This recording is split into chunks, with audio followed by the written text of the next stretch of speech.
Hello and welcome to the Briefing Room. I'm your host, Bill Froehlich from WTCM News. It's our weekly roundup, a conversation with local journalists covering the stories that are making news here in northern Michigan this week. And we're dividing the program into two parts today. And on the first half of the program, Sara Simnitch from 9 and 10 News. Welcome back, Sara. Thanks, Bill. Thanks for having me. It's good to have you with us. You've got some strong coffee this morning. Yeah, it's pretty strong. I need it. We're going to get to some of those headlines in just a minute, but you've had a career shift of sorts, which requires strong coffee for you now. So tell us about the move from the Traverse City Bureau of 9 and 10 News down to Cadillac. You're working out of that office full time now. Yeah, I was a reporter for 9 and 10, Fox 32 for the past 2 years, and recently acquired the anchor spot on Fox 32 News at 7 and 10. I'm also doing 9 and 10 News at 11 now, and I love it. It's a change of pace.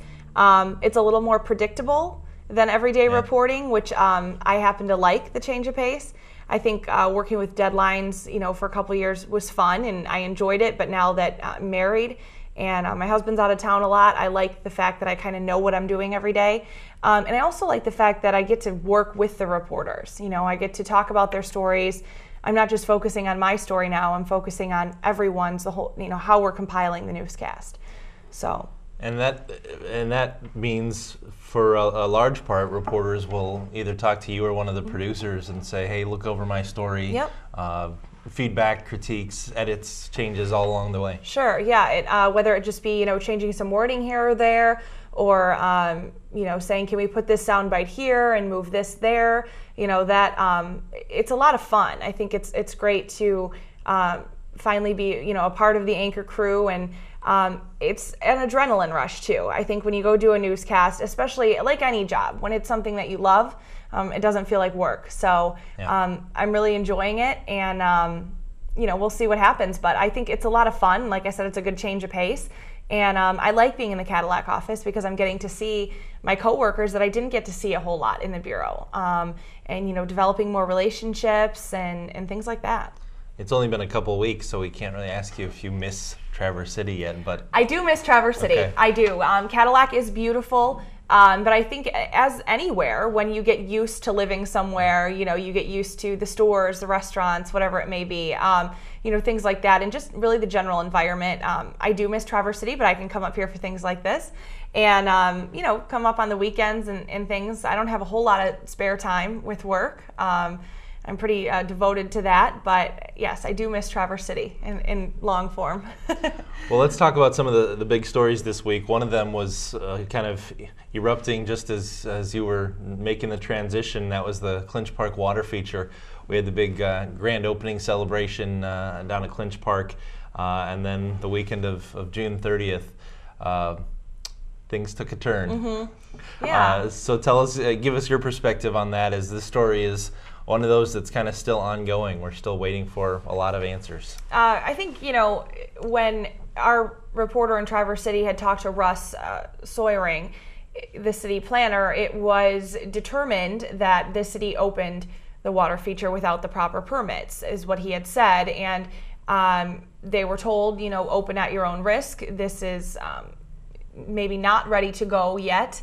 And they did decide to open. I think they wanted it to be ready for National Cherry Festival. And then this happened with the sewage and all of that.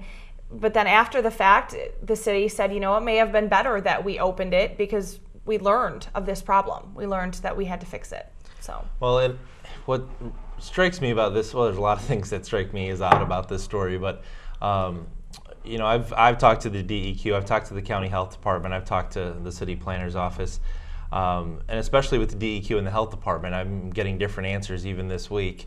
DEQ told me it's up to the health department to reopen it. They shut it down. Mm-hmm. Health department said, no, it's up to the DEQ and the city to decide. I saw a TV story where the city was interviewed and said it's up to the DEQ and the health department. Mm-hmm. So either nobody knows or nobody wants to be the one to say, yeah, we're ready to go. To give it the green light again. Yeah. I mean, I don't know what's going to happen with it. I guess they say that things are fixed and everything is back to normal, but yeah, I don't know what the steps are to reopen it. The other piece of that, in my conversation with the DEQ is, they said there was just some either misleading or misconception when the talk about opening without permits came out. The DEQ told me they knew they were opening without the permit, but there was a change in the plans as to whether the water from that water feature would flow into the sewer system or whether it was a recirculating system, and basically they just needed this backflow preventer valve to prevent something like this from happening. Yeah. So I guess my question going forward now, and maybe that'll come out somewhere, is now we're talking about putting a dry well in at the water feature site and sending all the water there, whereas the problem could have been fixed with this backflow preventer valve, right, which is a completely different solution to the problem. And so now it seems like we're going tens of thousands of dollars more by building a well, and it just lots of still unanswered questions that right. And it doesn't seem like there's a good place to turn for answers. Yeah, I think it's gonna eventually, I think the city will have to decide what they're going to do with it. Are they going to even reopen it this summer? You know, how long does it take to find a solution or put something in place to ensure this doesn't happen again? I guess we'll wait and see, but I think that it's too bad that it's closed. You know what I mean? Mm-hmm. That we're not using it now that it's been opened. And as for the kids that may have been affected by this, right. You know, I don't know. Luckily, it was, 10 o'clock on a Sunday morning where perhaps nobody was there, or the traffic flow wouldn't right, have been minimal. as great as it would have been on a Saturday afternoon when it was 90 degrees, So. Yeah, there's definitely a lot to come out. Fortunately, it doesn't sound like there have been any major illnesses that have come out of that. Right. But there have been several people who have reported some symptoms. So. Yeah. The other big story, obviously, this week, Sarah, is the tragedy on the 4th of July, or the night of the 4th into the morning of the 5th. The biker, Kelly Boyce, who was struck and killed. And I guess take me through your perspective down as an anchor, as that all kind of funnels through to you, and even for the nighttime newscasts. I mean, we knew about that Friday morning, but even that changes from Friday morning to Friday afternoon. Well, obviously, it was covered by 9 and 10 right away when we learned of it. And just yesterday, I believe it was, a couple of our reporters, we had been updating it saying that now there is a reward for, whoever did this hit and run. And we have also talked to Eric Lloyd, one of our reporters, also talked to friends of Kelly's, and her memorial actually today at 2 o'clock at F&M Park. And when Eric did that story, I mean, he wrote it very well, but it was also the sound bites from friends that at the anchor desk I was choking up. I mean, it was horrible. It's a terrible tragedy, and it's really awesome, though, how the community is coming together to really find who this person is. Right down to the description of the car, to who was in the area at the time. We've talked to Tart Trails, and we've interviewed Tart Trails, and they say, Kelly was doing everything right. She was riding with the flow of traffic. That's what we ask cyclists to do. You have to ask yourself, just as human nature and as a normal human being, who would do something like this? Who could do something like this and leave this poor woman there? And now that the pictures of her are beautiful. A newlywed, it's just a horrible story. And now that we're coming up on a week now since it's happened, the question becomes, even if this was an accident or someone was distracted with friends in the back seats, or if it was a drunk driver, okay, it's been a week now. You've got to realize something happened. It's time to step up. Somebody's got to say something. Right. And, perhaps, I'm not a police officer, but perhaps if somebody would have said something when it happened, who knows what would have happened. But now it's become, a crime. So it's one of those things where maybe the person was panicked. Perhaps they had been drinking. It was late at night, early morning hours. On the 4th of July. Yeah, on the 4th of July. We don't know. But it's terrible, and I hope that they find who did this. I don't know if that person is going to turn themselves in, or, this goes along like Captain Hefner with Traverse City Police said. There's another one of these unsolved, very similar to this. Right. So, the rewards, and they've processed now more than 120 tips. Central Dispatch, we did a story yesterday with Central Dispatch about how they're flooded with calls And now police are saying more so, just to look for, people too. Don't stop looking for the SUV or the truck, but also look for people that may have been in the area. But because it was the 4th of July, was that person an out-of-towner? Right. So. Give me your perspective on why you think this has become such a big story. Someone asked me the other day, somebody dies in an accident virtually every day. We've had people on bikes get killed before. We've had kids who have died before in accidents on or off bikes. Why is this one garnering so much attention 5, 6, 7 days later? I think, unfortunately, it's what happened.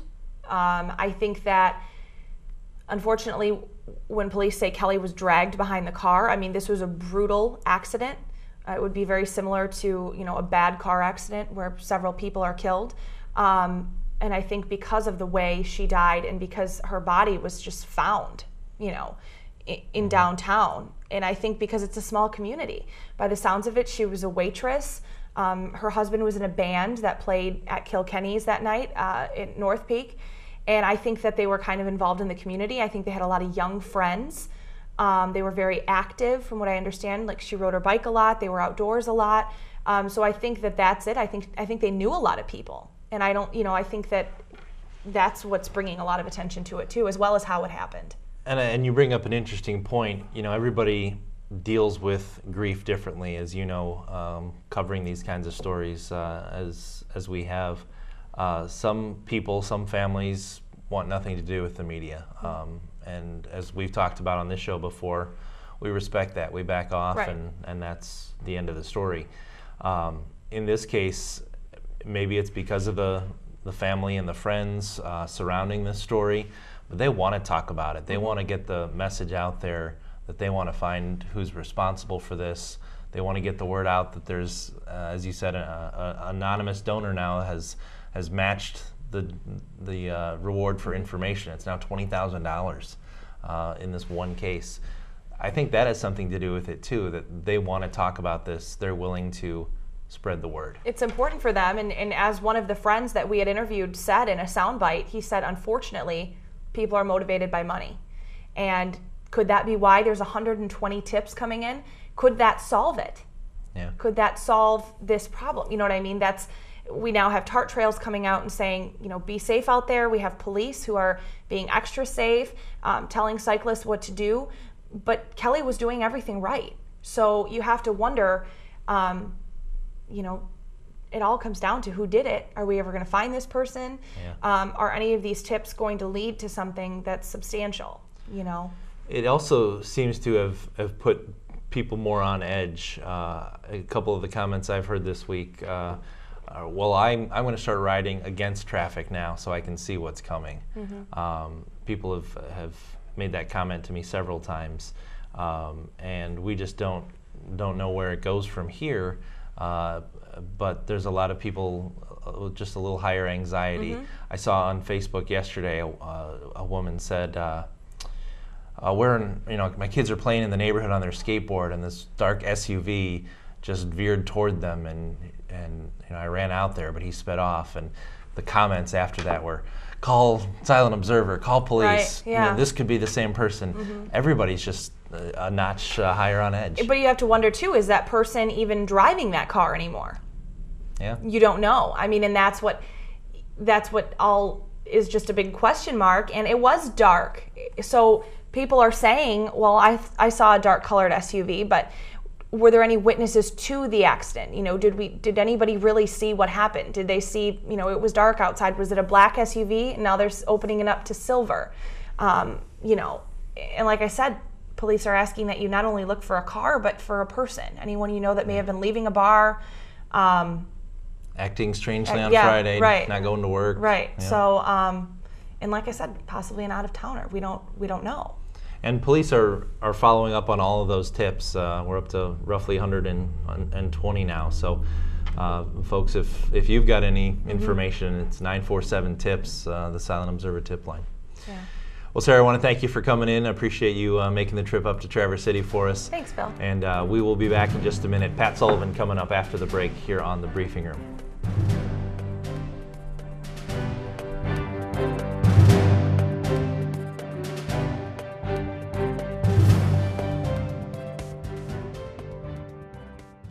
What is Up North TV? It's TV that you do. You pick the topic. You write the script. You run the camera. You edit the video. It's your vision. Your perspective. Your story.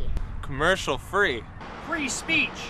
What is Up North TV? It's me. It's you. It's all of us. View us on Analog 97. Cable digital too. Digital 992. UpNorthMedia.org. Welcome back to the Briefing Room. I'm Bill Froehlich, your host from WTCM, and it is our weekly conversation with those journalists around northern Michigan, taking a look at some of those stories that have been making headlines over the past several days. And on this half of the program, we're joined by Pat Sullivan from Northern Express. Pat, thank you for coming in this week. Hi, Bill. I appreciate you making some time for us. Want to pick up on the stories about the bike riders. The investigation continues into what happened the night of July 4th into July 5th. And you and I have been at the media briefings kind of all along. Not always as productive maybe as we'd like them to be, and I'm sure it's even more so frustrating for detectives and family and whatnot. You get the sense that maybe the police would like to have something to say, but each day comes along and they don't have anything to say. And it's frustrating for everybody because it's a story that we definitely want to keep on reporting about. We want to find out the answers. And every time we go in to this meeting every morning and they come in and they just, there's not much. They say, I got nothing. Nothing. Yeah, and so people know, I mean, we have a daily meeting over at the Police Law Enforcement Center here in Traverse City where we kind of get a roundup of what they consider to be some of the bigger events from the past 24 hours. And in cases like this, the follow-ups to some of those big stories. I also wonder, Pat, if there are things that they don't know, or they do know rather, that they're not telling us on purpose just because of the investigation, that there's probably some other piece to this puzzle that maybe they're holding on to just for the sake of not trying to go public with it yet.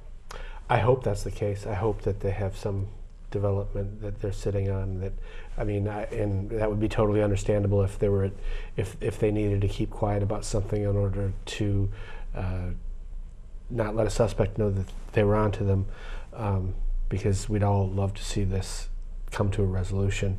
It would be nice, though.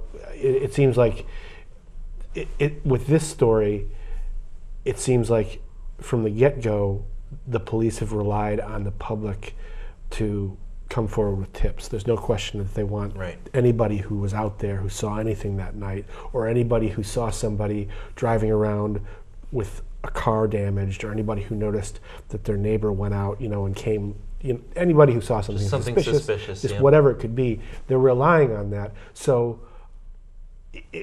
and I know that this is beyond probably what they're too focused on the investigation right now, but this is the kind of story that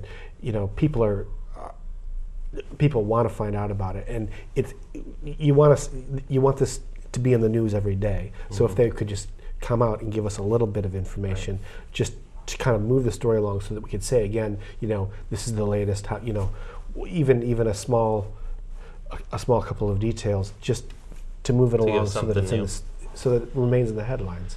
What's the challenge for you at the Northern Express, published weekly, in terms of when your deadline is, what information you can have out there, and the theory, or the theoretical possibility rather, that something could change by the time you close the book on printing and when it actually gets out on the stands? It's really challenging because we're a weekly. We have to take an entirely different approach than a daily or a radio station, where we can't really deal in breaking news. We have to deal in a larger story, and so I've been looking at it this week, trying to stay on top of it and trying to come up with a way to write something about it, so that it's more step back look at what's going on, rather than this is the latest and what's happening in the investigation. And that's hard to do with something like this, because people mainly at this point just want to know what have the police found somebody or not yet. That's what people want to know. So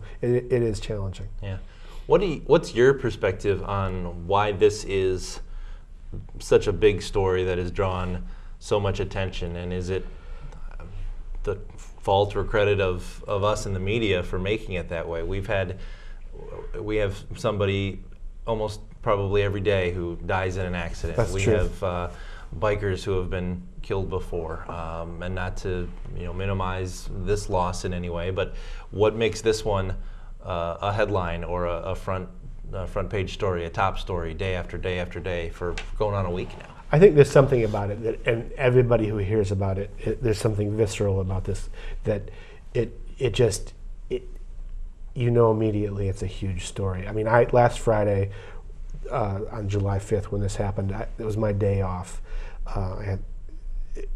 I was looking at my email in the morning and I saw the press release from Captain Hefner and read what happened, and I couldn't believe what happened. So I went into work because I knew that there was still time to put something in our public safety page, and I just knew, like, this is horrific.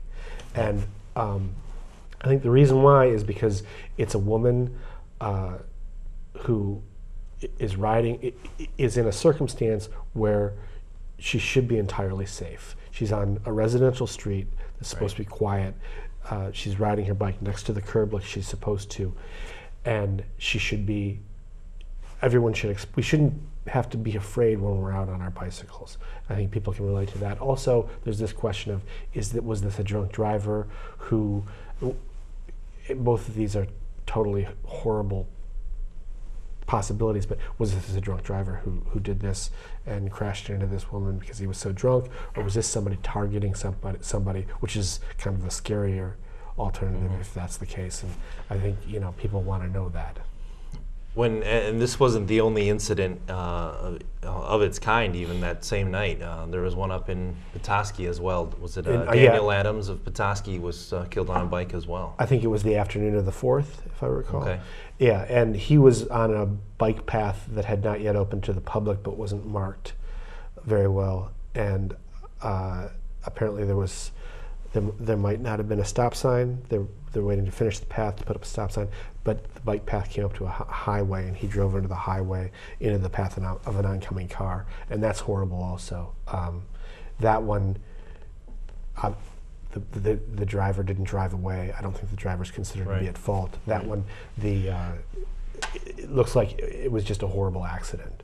What strikes me about that story, and you mentioned the bike path that's not finished yet, that just seems odd to me in and of itself, that we've got what appears to be, from the news accounts I've seen, a pretty popular pathway for bikers to use, and it's not like they're gonna wait for every last piece of the puzzle on the bike path to be done. Once the pavement's down, they're going. Right. Yeah. And maybe it shouldn't be the last thing you do is put out the stop signs. Maybe you should put those out early. Put those out first. I remember when the Leelanau Trail was paved.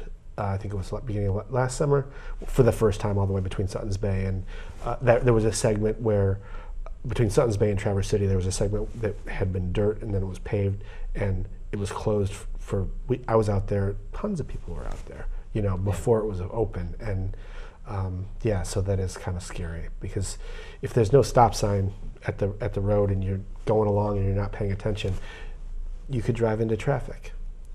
Let's close out here talking about some of the stories you've been focusing on the past couple of weeks, and we talk about the paved trails, but we've got the dirt trails in a way. The dirt motocross idea that's going on, and is it tip of the Met Indian River? Indian River, and there's a proposal which has not yet been submitted to the Sheboygan County Planning Commission, but has been talked a lot about in Indian River.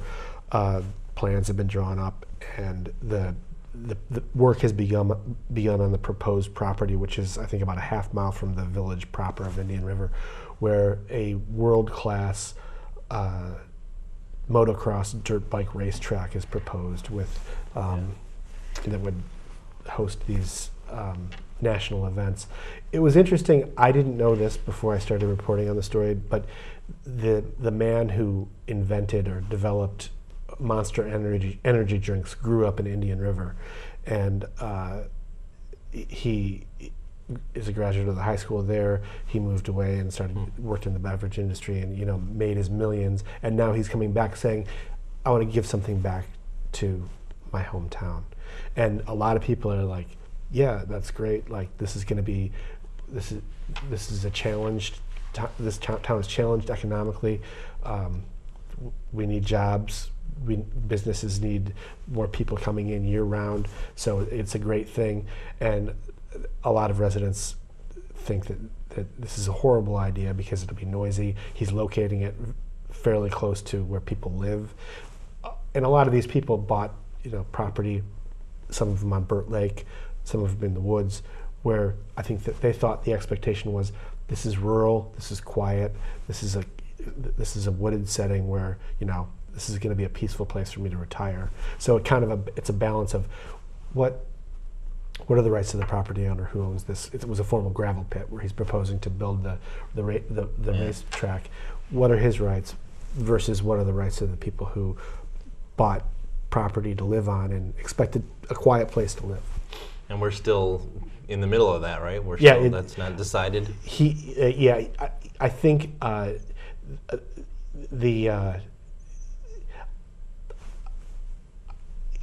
all the plans still have to be submitted to Sheboygan County, and once that happens, I think you'll see it'll become a more open debate, and there'll be more stories about this. And Pat, this week's story, what's in the Northern Express for me this week? This week, we're working on a follow-up on the hit and run in Traverse City. I'm planning on just writing something and figuring that out. Kind of late for me because I'm still working on that today. Yeah. And I just turned in a story about kind of a look at the criminal case in Benzie County against the I think his name is Maxwell. His last name is Maxwell. A man from Detroit who's accused of supplying heroin that caused a young man, a 23-year-old, to overdose and die. Mm-hmm. In, I think it was on May 15th. His criminal case is moving along, and it was kind of interesting to read what's going on in the court hearings in that. Not the first case of that kind in Benzie in the last couple of years either. I think there have been 2 or 3 other overdose deaths in the last couple of years there. All right. Pat, thanks so much for coming in. Thanks for having me. Check out Pat's work in the Northern Express weekly newspaper. And thanks for tuning in to the briefing room this week. I'm Bill Froehlich. I hope you have a good week. We'll see you next time.